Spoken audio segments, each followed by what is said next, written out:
Marissa. Promise you joy in the mystery. Dr. Marissa, also known as the Asian Oprah. Her mission, to be a beneficial presence on the planet. Her purpose, to be your personal advocate to live, laugh, love, learn. Her life motto, don't die wondering. Take back your life with Dr. Marissa Pay.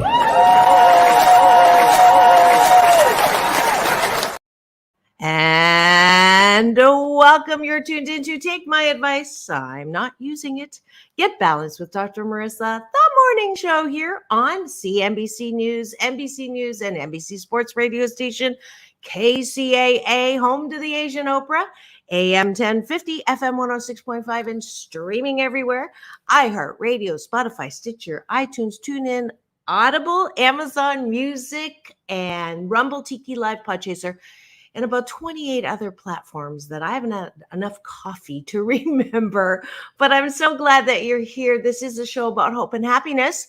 So there's no gossip, no scandal, no K words at all, no Kardashian talk, no Kanye talk, because I want you to focus on your own reality show and how you can be happy 88% of the time. So I have topics and guests.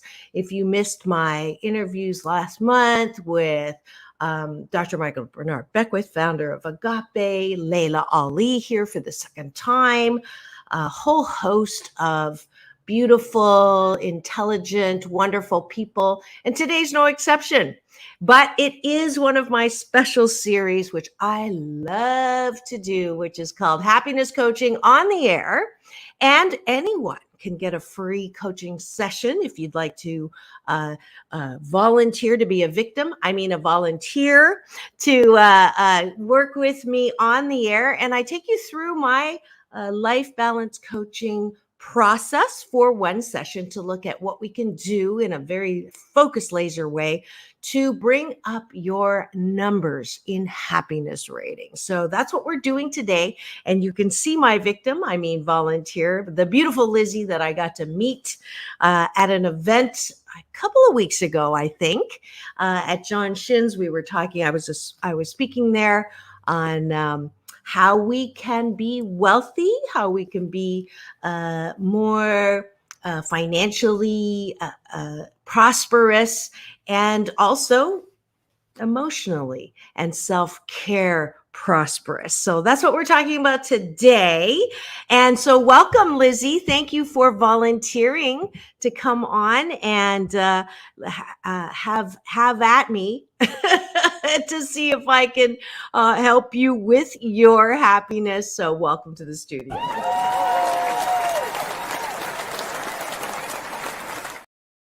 And she opted to be on camera, and I'm glad she did because she has a great smile. How are you this morning? I'm great. I'm happy to be here. Thank you for having me. Wonderful, wonderful. Can you turn your volume up just a bit so that you are as clear as I am, which is great. Beautiful. So you're going to have breakfast with me first. We did this at the beginning of every show. I didn't warn you, but those of you who are streaming in and you know that you can actually chat and listen live and watch us on my YouTube channel, which thank you for. I haven't checked it lately, but we're way over 250,000 now. I'm so grateful for that. You can chat and comment while we're talking, or on my Facebook Live and LinkedIn Live. So I am going to start. What I do is 8 specific gratitudes first thing in the morning. So what are you grateful for? And it's things that are kind of outside yourself. Gratitude is outside. Appreciation is more on the inside. And that's what we do. So I am grateful for, let's see this morning. I'm grateful for an amazing time yesterday for Chinese Lunar New Year. I got to go to the Santa Anita Raceway, thanks to Santa Anita Park and Diamond 100 Racing Club, and had a brilliant time there. I was just telling Polly, I hit 4 number 1 horses out of 8 races, which is like amazing. And I made $88. So that's like 3 gratitudes right there. I usually go one at a time, but I want to get to your question. So what are 3 things that you're grateful for?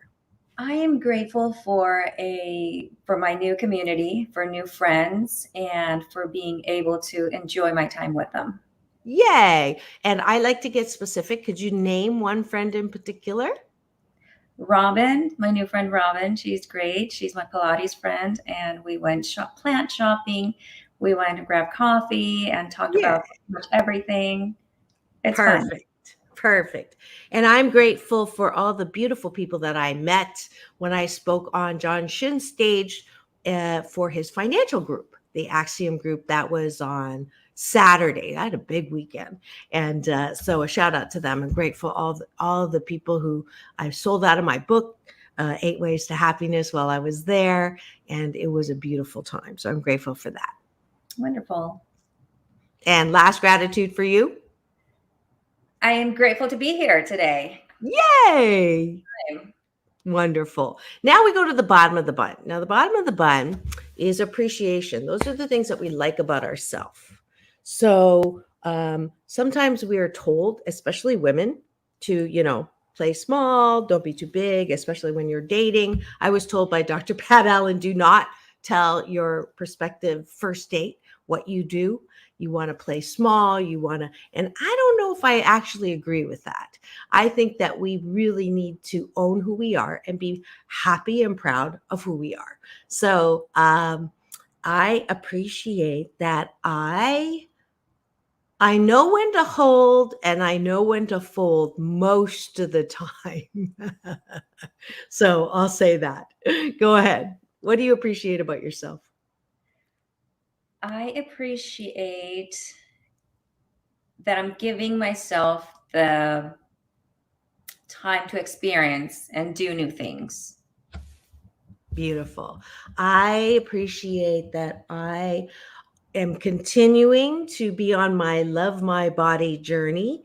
And I started that Valentine's Day last year, and I'm down 34 pounds since then. So I appreciate myself for my discipline of tired as I was this morning. The alarm went off and I just, gospel according to Nike, just do it, went down to the gym and did 40 minutes on the bike. So that was good. Oh, And what do you appreciate about yourself? appreciate my commitment. Beautiful. And I appreciate my easy to laugh. Last one. I appreciate health and happiness. Your health and your happiness. I appreciate that I'm grateful that you decided to do this. When I offer these free things, not everybody, especially coming on camera. So I appreciate your willingness to take a chance and try something new. So that is awesome. So thank you all for joining us, Lizzie and I, for breakfast this morning. We took a bite of my gratitude sandwich, and I hope that you take your appreciations into your sleep tonight, that you know how good you are. And we're going to continue with that theme after breakfast, but thank you for joining us for breakfast.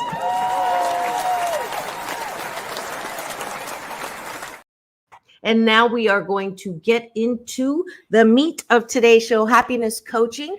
If you've never experienced this, you can play along and pretend that you are also on camera and answer some of the questions that I'm going through right now. But I did remember one thing we want to do is if you wouldn't mind just closing your eyes and taking a deep breath through your nose.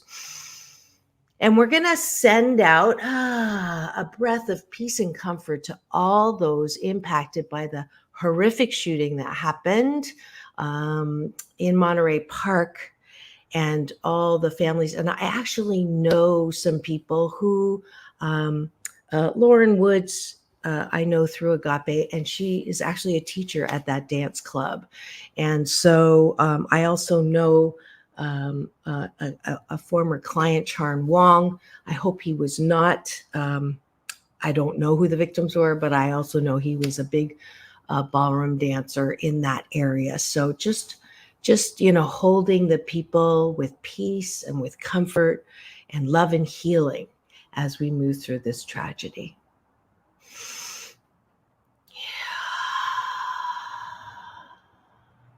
And when you're ready, open your eyes. Yes, thank you. Thank you. All right. And as I said yesterday on stage at the event, after we've done that, we don't really need to continue to try to figure out who they were. All of that will come out as we hold them, but we don't want to make dark grow bigger. And as we talk about tragedy, it's one of the things that we're tempted to do is just lose our entire day, looking for answers where there are none. So this is the time that we use our Blisscipline to change our focus. All right, that's a Happy 88 tool. And now I'm going to ask you to close your eyes again, and I'm going to ask you 3 questions. So on a scale of 1 to 10, Lizzie, when it comes to your job and career, 1 being not that great, 10 being phenomenal, what number would you give that particular measurement in that field? An 8. 8. On the scale, same scale, your rating of your health and wellness. 10. And last but not least, relationships on that same scale. Let's talk. Give me a range of the relationships, the worst and the best. 9. The worst, maybe a 5. Okay. So that would be a 7 average, but you can open your eyes now. And what we're going to do is focus on the one that has the most movement. So let's take that 5 relationship because everything else is phenomenal. And 10 is I don't think I've ever heard a person give 10. So that's awesome. And we want to celebrate that. And anytime when people are not feeling good, I ask them to go and think about the one that you had the highest number for. So anytime that you feel like you're getting, on that road down, you ever feel that, you're thinking about something, you shouldn't think about it, but you keep thinking about it. And as you keep thinking about it, you feel worse. And as you feel worse, you're going to think about it again. And this is what I call the labyrinth of shiitake. And Abraham Hicks, it says the law of attraction, when we start thinking about something that we don't want to think about it, it's like a sure sign we're going to keep thinking about it. And the thing to do is not to necessarily not want to think about it, but either think about something else or go general. So that's a tool. Are you familiar with Abraham Hicks and the teachings of love? Okay, beautiful. So you know that tool. My tool is called Don't Go Down the Labyrinth of Shiitake. So when you are thinking about something you don't want to think about, it's stinking thinking. Okay. And then if you don't catch yourself there and focus on something else, you're going to go into worst case scenario. And after worst case scenario is the effinator. So then we go all the way down. So give me the example, and without naming names to protect the guilty, that relationship, that is a 5. And I know we're going to break the rule that I just gave you because I want to be able to help you think about that relationship in a way that you're not going to label it a 5 from this point forward. But we're going to go deep, right? And we're going to go into that hole, and I'm going to hold your hand and hold the flashlight. So let me give you a little just a preface here because I see eyeballs rolling in. Thank you for joining us. If you want to play along and you have a relationship that is a 5 and brings you down whenever you think of that relationship. I want you to actually go there today.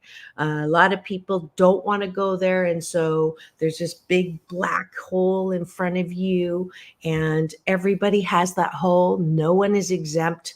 The majority of us, the 7 out of 10 of us, usually that childhood pain, whatever it was, is that dark hole. And we think that if we go there, it's going to be like Humpty Dumpty and we're going to break in a million pieces and never be put together again. So we don't go there. And anytime someone says something about something or that relationship, we're like, I don't want to think about it. I don't want to talk about it. And we either, ignore it altogether. And that doesn't work because it will, whatever you don't deal with will come back and deal with you. Or we go to the other extreme and we think about it and try to fix it and feel the pain. And when we feel the pain, we want to eat over it or drink over it or drug over it so we don't feel that pain. And then we wallow in it and marinate it. And pretty soon we are in full-blown depression. So that is also not helpful. So that swing is a common thing that people come to me for happiness coaching, because they know that there's a better way, but they can't seem to get out of that cycle. And I have one person who is absolutely in that now, and I needed to let her know to listen to this morning, but I forgot. So hopefully she's listening. But that's the hole we're going into. So Lizzie, are you ready? Ready. Let's do it. All right. So tell me in as full detail as you want to, but knowing that, you're safe in the sense that I'm with you now. You took the courage to be on camera. And I do this on purpose, not to make you feel bad, but there's so many of us out there and so many people who are in that space. And so I use these sessions to provide some relief to anyone who's going through anything close to what you are. Got it? Beautiful. So tell me about the relationship. It's never been a great relationship. From a young age, grew up together, and till this day there's been friction. I'm not sure if it's jealousy or judgment, resentment even. So even though I have tried, it's just difficult. It's a difficult relationship. Okay. It'll be smooth for a bit, and then it's just full of resentment, basically. Mm-hmm. And so the interactions, what are some feelings that you have? Tentative, nervous, fearful, worried, anxious, any of those feelings?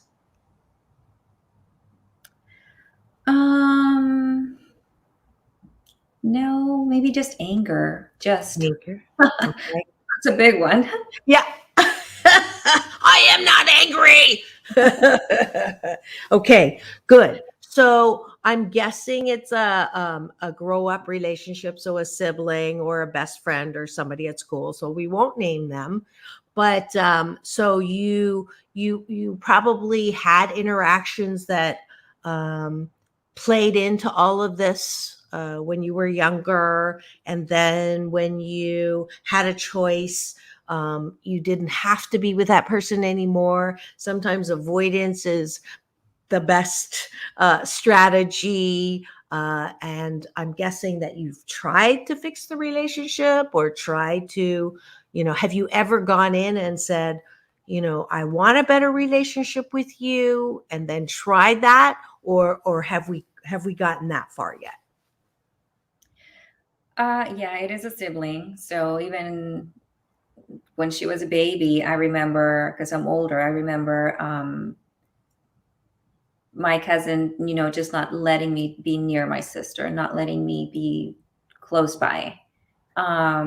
and she would tell me that, they're not going to love you anymore. There's going to be a new baby, and the new baby is going to be prettier than you, and they're going to love her more. And I think it goes back to when I was like 5 years old.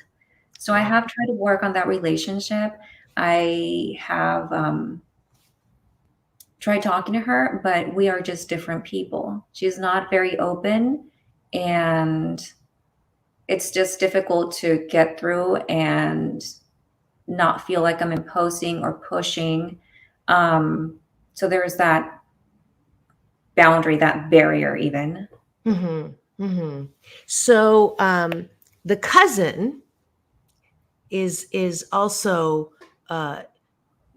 maybe well-meaning in whatever she was trying to do, but more mean than well. I mean, I can't imagine.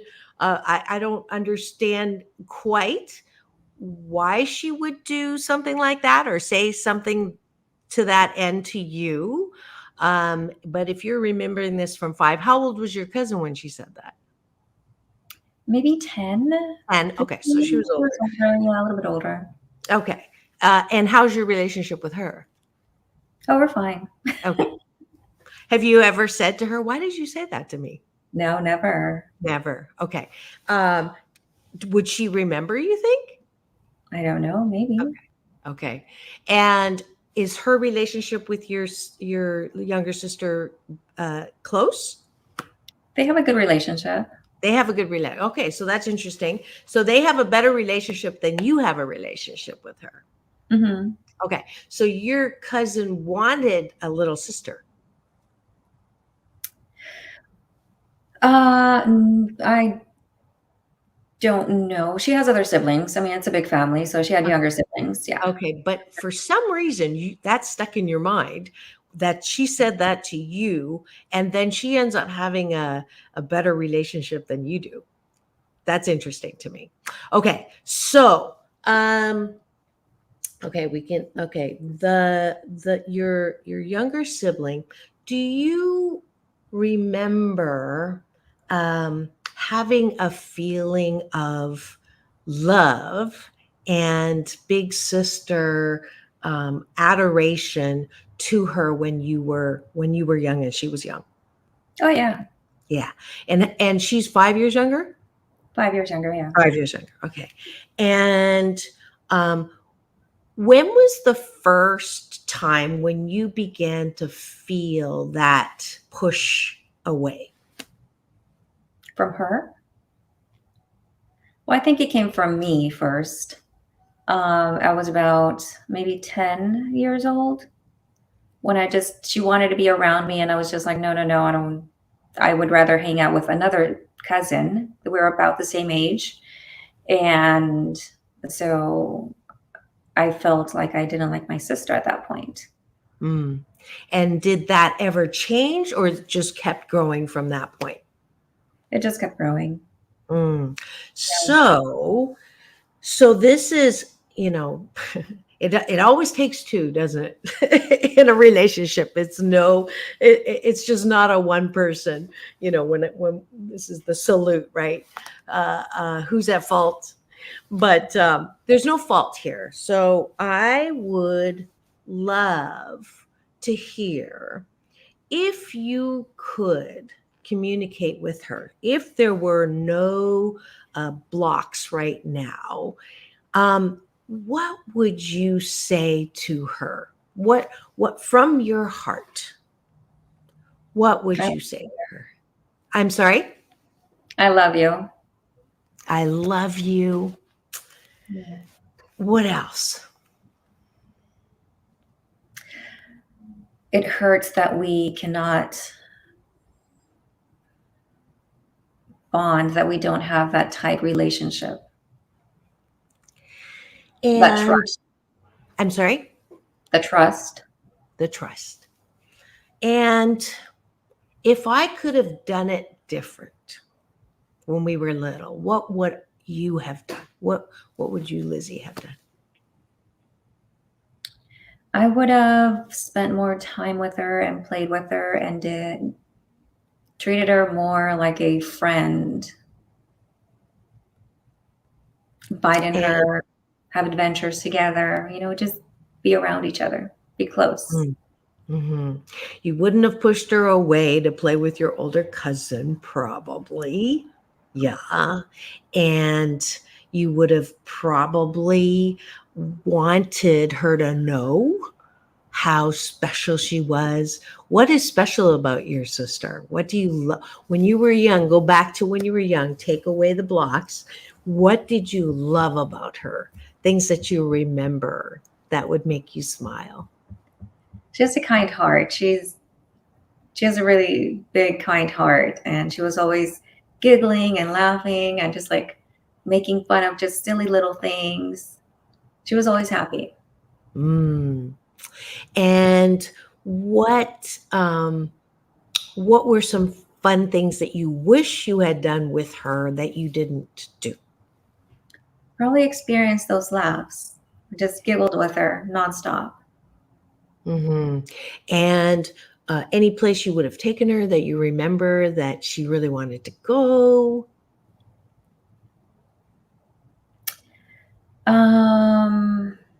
No, she just wanted to go hang out and Just go to buy be candy. with you.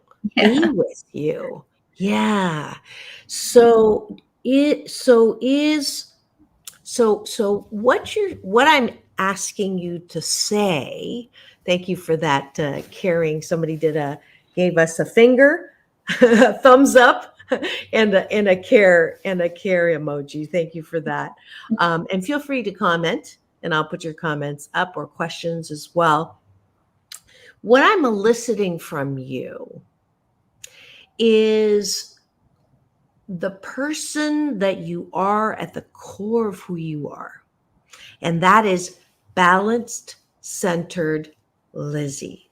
Balanced, centered Lizzie is the one who says, man, you were just beautiful, kind, big hearted, love to laugh, love to giggle. And if I could go back, that's what I would do with you. And I love you. And I'm proud of you as my little sister. And I want to spend more time with you. And I know it can't make up for the past, but that's what I truly desire in my heart. And that is balanced, centered Lizzie. And I take ownership that I was the one who pushed you away first. And for that, I am sorry. And that part of you has not been allowed to express itself because you have two other personas in you. One is the critic. Okay. And the critic, everybody has a critic there. That's the voice that says, you should have done this. You should have done that. You shouldn't have been such a mean big sister. And you shouldn't have, even thought that she was competition, or you shouldn't have even thought that she was, and you should have been a better big sister. And it beats you up, which then brings out the brat in you that says, well, she wasn't nice to me either. And she's the one that is blocking all of the kindness that I'm trying to show. And she now, she's snarky, or she does this or she does that. And I don't owe her an apology because she doesn't show respect for me either. And so you have these two, sound familiar? That are arguing with each other. That is very common in everybody's life. We have the monkey mind, and people say we have those voices, but what we haven't done is identify those voices. So we allow those 57,000 negative crazy thoughts that come in our minds to squash or silence or keep the development of our balance centered selves. Does that sound familiar or make sense to you? Yes, it does. Yes. So balance centered Lizzie is the one we want to do some weights today.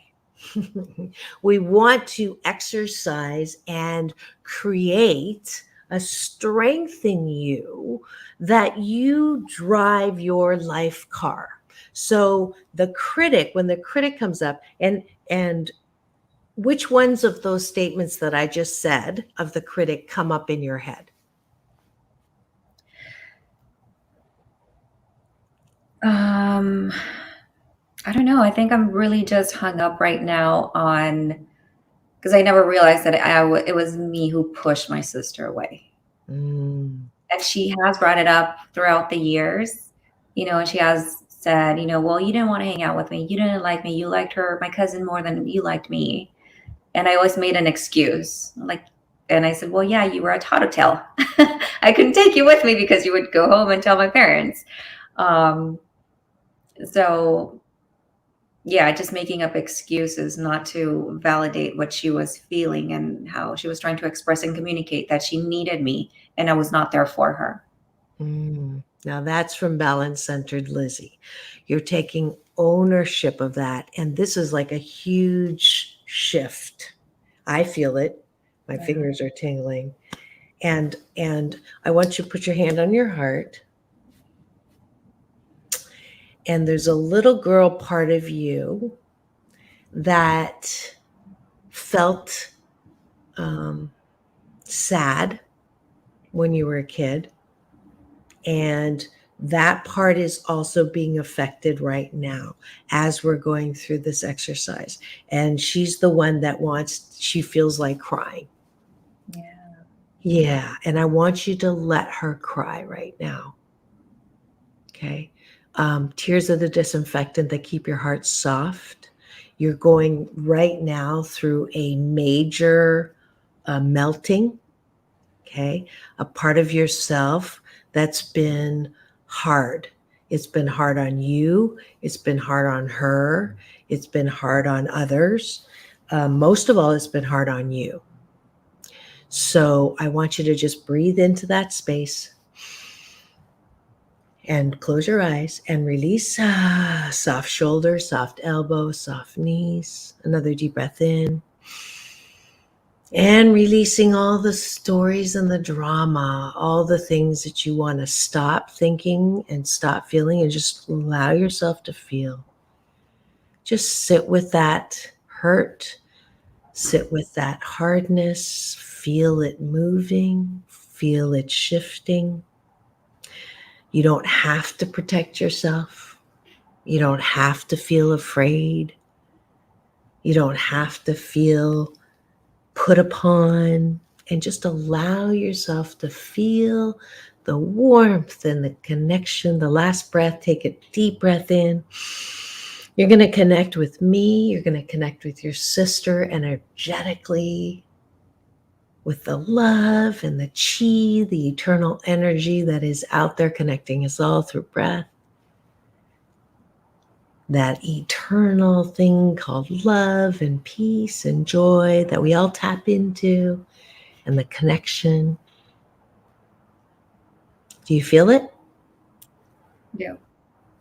Do you feel the warmth? Do you feel the acceptance?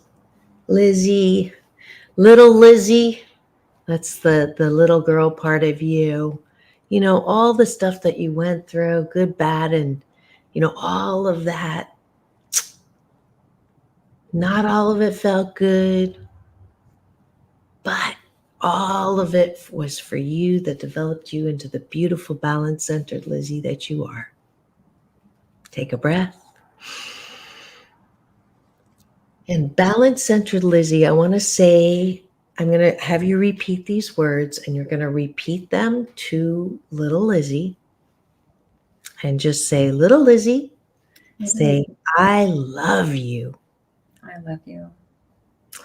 You are loved, You are loved, loving, loving, and lovable. and lovable. And you are wrapped And you're wrapped in a warm blanket of worthiness. in a warm blanket of worthiness. And I love you so much. And I love you so much. And the sensitive part of you is beautiful. And the sensitive part of you is beautiful. And I want you to come out and play more often. And I want you to come out and play more often. And you're going to get a chance to play and be friends and to hold people in life now in a way that you never have. You're gonna make me cry. Good. Please do. I love it when people cry. You know why? That means your heart's open. So tears are the disinfectant that keep your heart soft. Don't worry about your eye makeup. You look beautiful. Allow the tears to come. My guess is that you don't cry or let yourself cry very often, and you apologize when you do because you don't want to get emotional. And the reality is this is a beautiful part of yourself. So let yourself feel.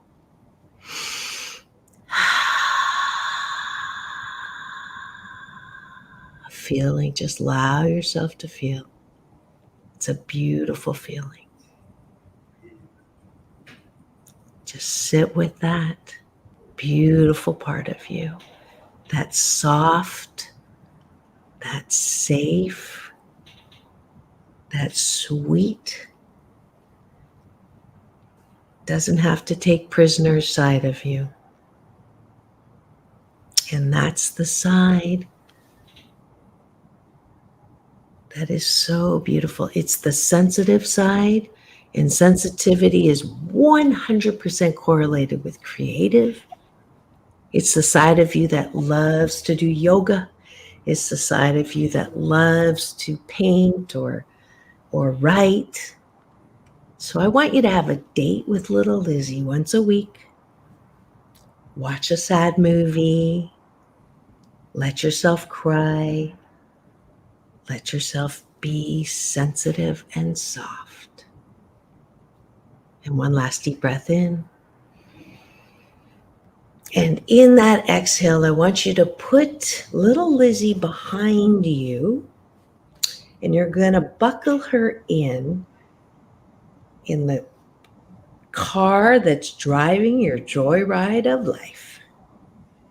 And in another deep breath, as you exhale, come back into the room and open your eyes.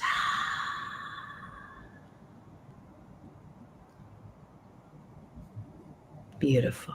Now, how do you feel? Happy. Yee! Now, yeah, I can see it. I can see it in your face. So now you are sitting, balance-centered Lizzie is sitting in the driver's seat. Thank you, Kathy O'Barrow. Great session. Thank you, Dr. Marissa and Lizzie. So you are sitting in the driver's seat now. Now, little Lizzie's behind you. Got the seatbelt on. Now, I'm guessing that the brat and the critic have been taking turns driving your life car. That take no prisoners, that, that very protective, strong, don't let people, bother you too much, or don't let people in too much, or don't let people see that side of you, little Lizzie. Okay.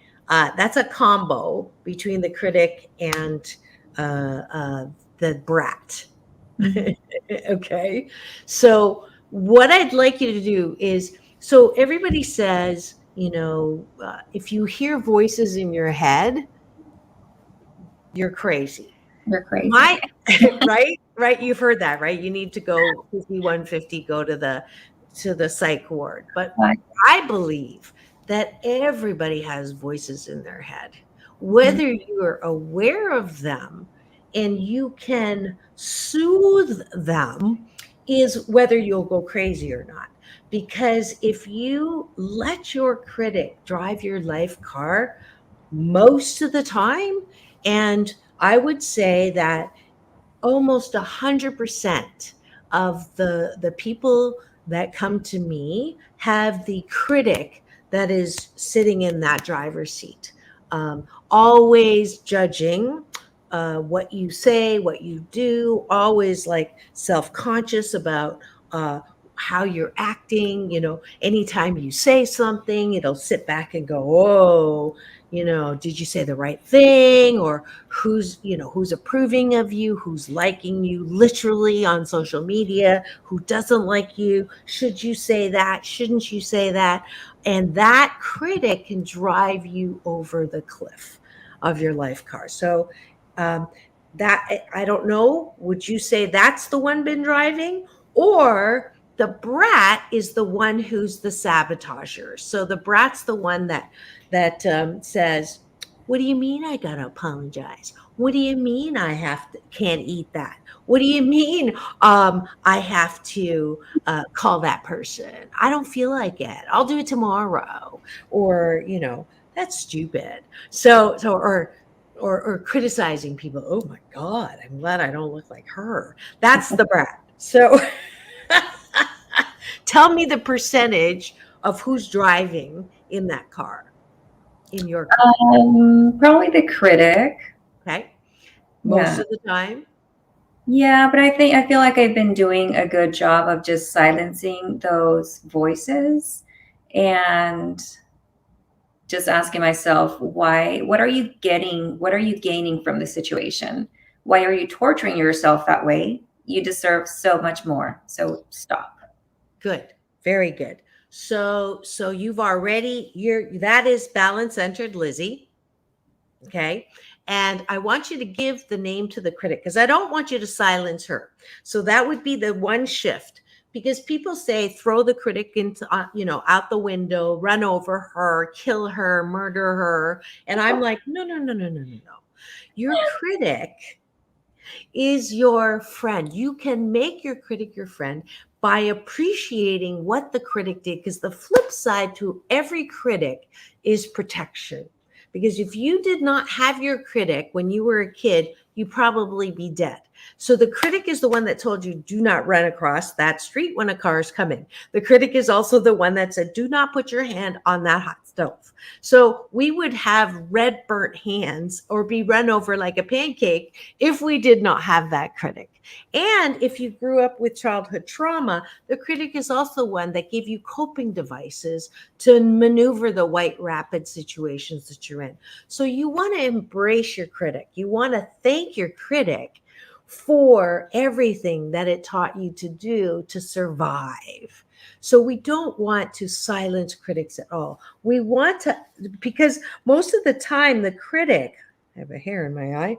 Most of the time, the critic is the one who keeps yammering because you don't acknowledge that you heard the critic, right? So when people don't feel heard, what do they keep doing? Talking. They keep talking. So what is the name you want to give your critic?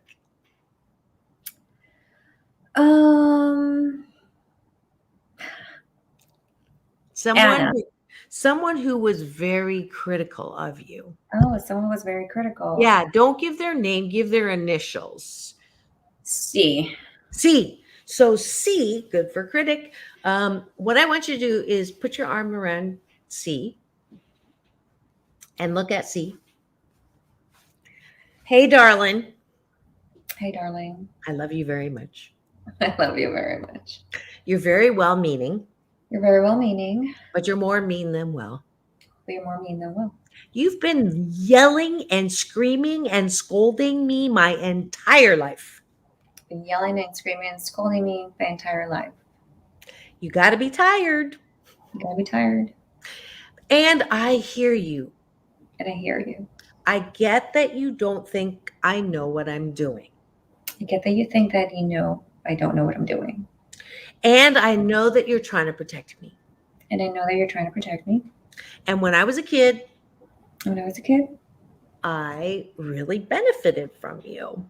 I really benefited from you. But I'm all grown up now. But I'm all grown up now. I got this. I got this. We do not have to be so rigid. We do not have to be so rigid. We do not have to be so protective. We do not have to be so protective. We can lighten up. We can lighten up. And you got to be exhausted. You gotta be exhausted. Have a seat, babe. Have a seat, babe. You need a vacation. Need a vacation. Sit down Sit down. in the passenger side. Passenger side.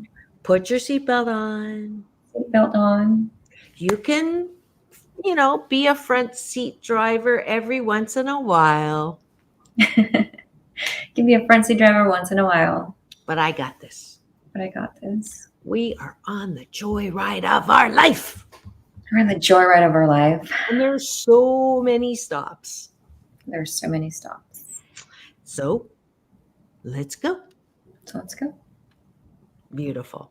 There you go. So instead of silencing C, okay, I do this exercise in 8 Ways to Happiness, the book that I think I showed you when we were there. And as a gift to you for doing this session, I'm going to give you an audiobook copy of this book for free. And anyone, the Asian Oprah giveaway today that would like a copy of this audiobook, go to drmarissa.life and put in the subject line, happiness coaching.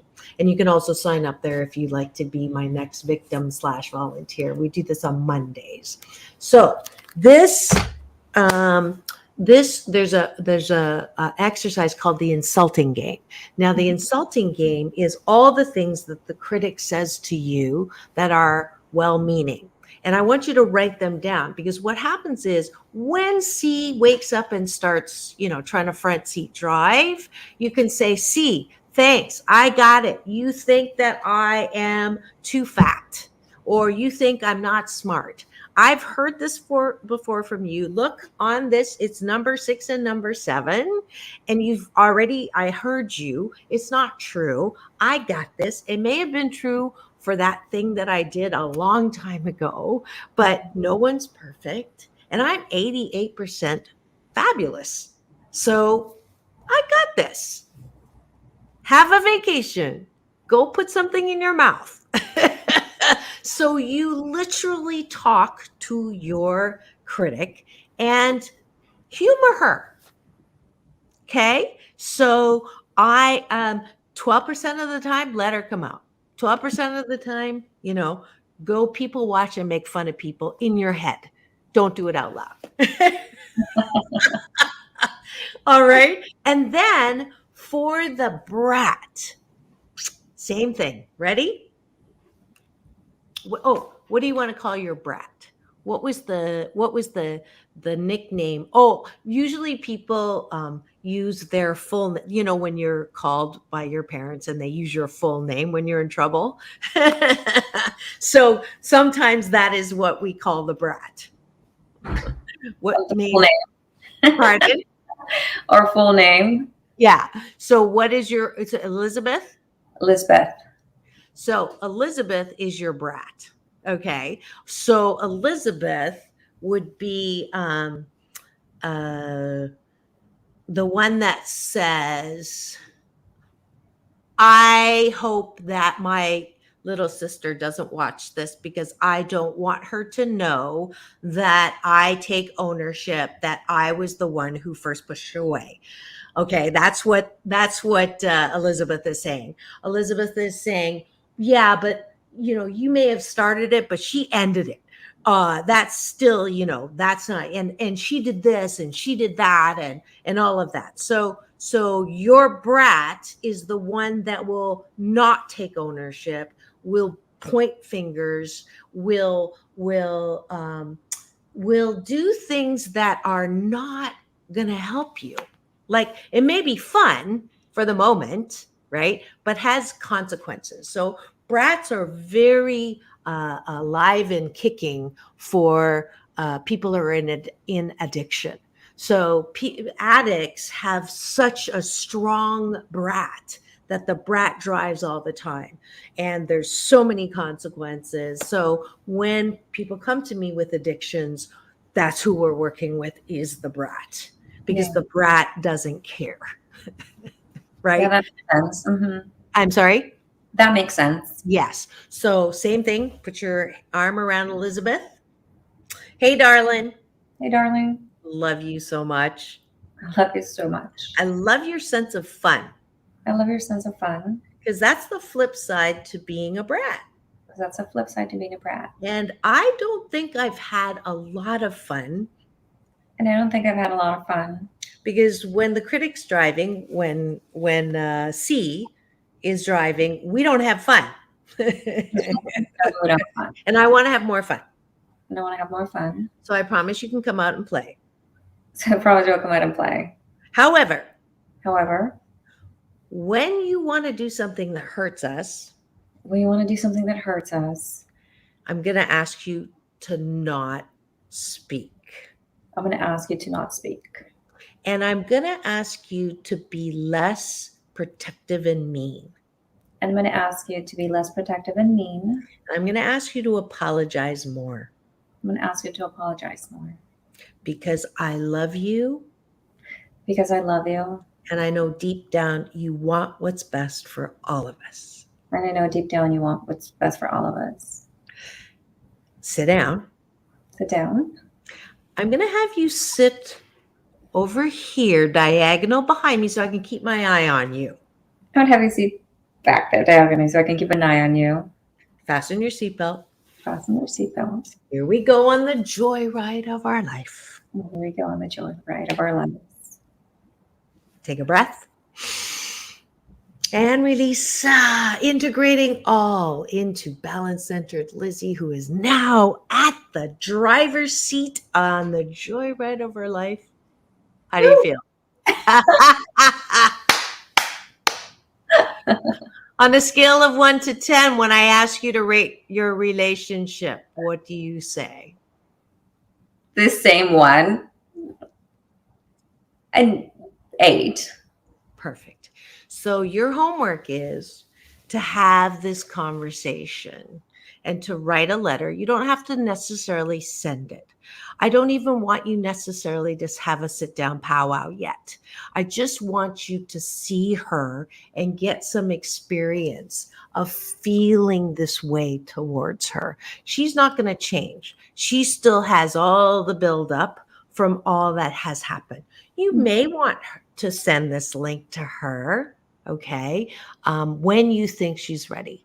When you might say, you might just, send an email that says, I just want to take some ownership of our relationship and say, I'm sorry about what I did to you when you were little. And you were right when you said what I did. And that's just the start. Mm-hmm. All right? Yes. Beautiful. Let me know what happens. Thank you so much for coming on. What's the one thing you want to keep with you? Oh, we don't have time.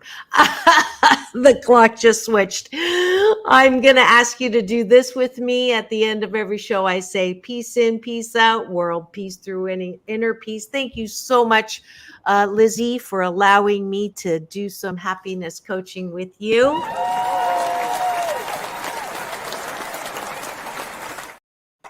Take care.